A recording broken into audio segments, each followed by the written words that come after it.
What's going on, Blues? Welcome back to Life as an Evertonian. This is our pre-match review in our home tie this Sunday at 2 p.m. at the Hill Dickinson Stadium against Brighton. What can we expect from this Everton team this weekend, Blues? We've heard David Moyes' press conference. If you haven't, go and check it out. He's left updates with regards to Jared Branthwaite, Mikalenko, Nathan Patterson. None of those players are available. So where does it leave us defensively? We've heard that Azanu has trained today. So is it too early for him to be integrated into the 11? Possibly. We don't know what type of knock that he's had. Any sort of fitness concerns probably will be on the bench. For me personally, I'm torn between do Everton revert to a three at the back with, Jake O'Brien, Michael Keane, Tarkowski, and then play the wing backs. It's a system that I don't think David Moyes likes to play. It's a system that I don't personally like. We played it quite well in that first half against Bournemouth over in the US, and then Everton fell apart in the second half with changes that they made. It could possibly work, but for me, it would work if McNeil was operating as a wing back on the left. I thought Jimmy Gardner did a really good job in the left back area against Leeds, but fundamentally, I prefer him in centre mid.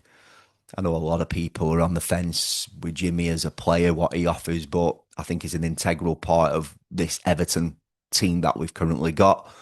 And I like Jimmy. He can play in multiple positions. He's growing and getting better all the time as a player.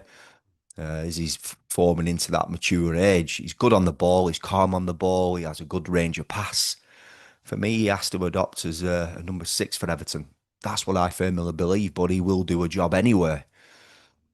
Are we going to see more minutes? When I say more minutes, are we going to see Jack Grealish start?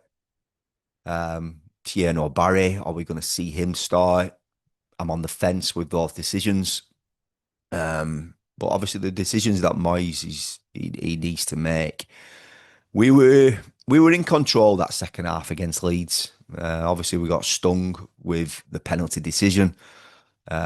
We could have come away with a point easily. But listen, Leeds deserved the victory. For me, we've got to really take advantage of this new stadium mindset. We've got to make this stadium a fresh start, an atmosphere that Goodison was. Listen, our home performances last season as a whole at Goodison, they weren't great. Our away performances were much better. So let's take a little bit of pressure off ourselves and go in with less pressure for ourselves as fans and as a club. Let's try and forget about what's happened in pre-season. Let's try and forget about what happened at Leeds on Monday night.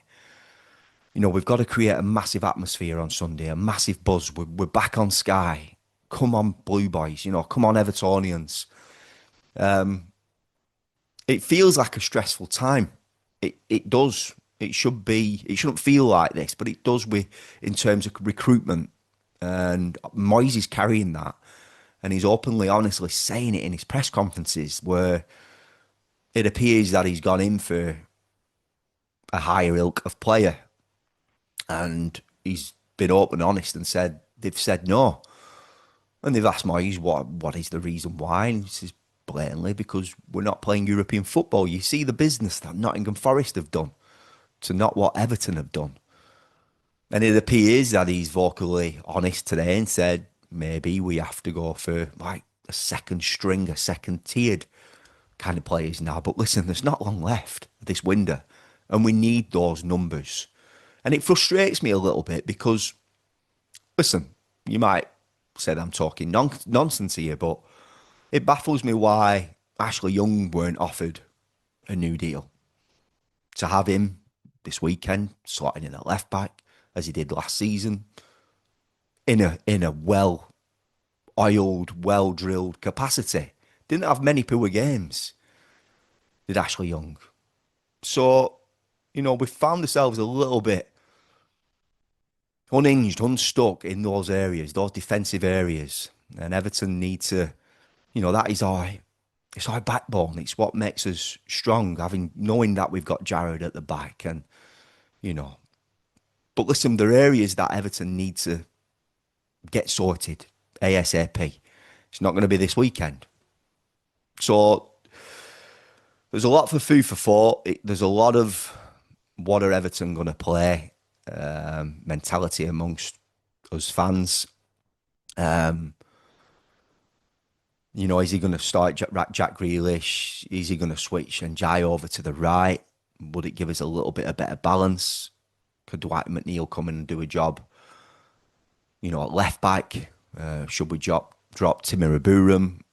Play Jimmy and Idrissa centre mid with Kieran Dewsbury Hall a little bit higher. So, Blues, we're gonna find that out.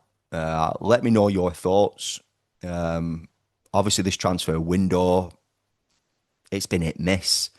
We had some breaking news from a credible source 24, 48 hours ago in the bubble.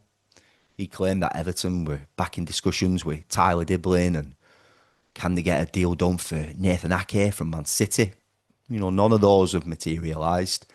I brought it to my channel because, again, it's a strong source. I thought there could have been legs in it. A lot of people seem to be on the fence with the likes of Nathan Ake, but I get that type of link, albeit it doesn't seem or appear to be as strong as we thought, but the lad can do a job at left back and centre half.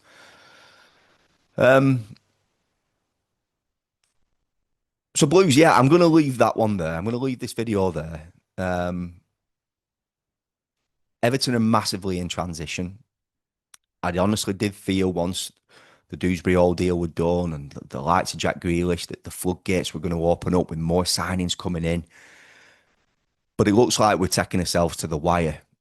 And, we don't know the level of player that's going to be coming in. So for me now, for all of us as fans, we just feel like we need numbers in. Numbers to where Everton could just have solid players to come in and do a job. This team, listen, I'm going to put my neck on the line. This team is a mid-table side. They finished strong last year. Moyes got a tune out of a lot of players that we thought we weren't going to get a tune out of.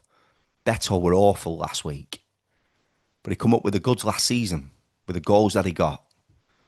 Alcaraz has been a shrewd bit of business, but he hasn't started this season great yet. Listen, it's just getting started. For me, he's no good on the right-hand side. He's more essential for me. You can see he keeps tucking in, trying to go on that right. The balance is all wrong down that right. So Moyes has got to work his magic.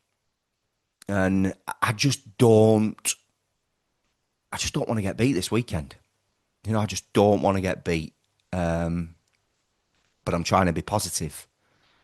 And I think we all need to do, as Evertonians, we've got to go in with a buzz and almost forget about pre-season, forget about Monday night.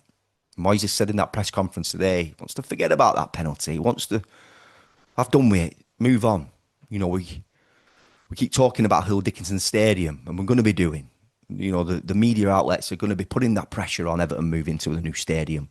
But again, even though Goodison is a fortress and we've got special memories there, it hasn't been over the last few seasons. It's been a place where there's been a lot of fear. And that has gone right across the board from the players on the pitch to us as fans. There's only a handful of games where we've managed to get over the line. We've managed to put in a performance. A lot of them have been towards the latter stages of the season. That Tottenham game were a big one. So Again, Blues, let me know your thoughts. I said I was going to leave it there. I went on a little bit longer. Please subscribe to the channel if you haven't done so already. Click that bell to turn on post notifications. I've got some big plans for this channel this year. I'm going to announce them soon. Something a little bit different. And I think all Everton fans are going to gravitate to it and they're going to enjoy it. So, Blues, stay tuned. Subscribe again if you haven't done so already. Up the toffees, and I'll see you in the next one.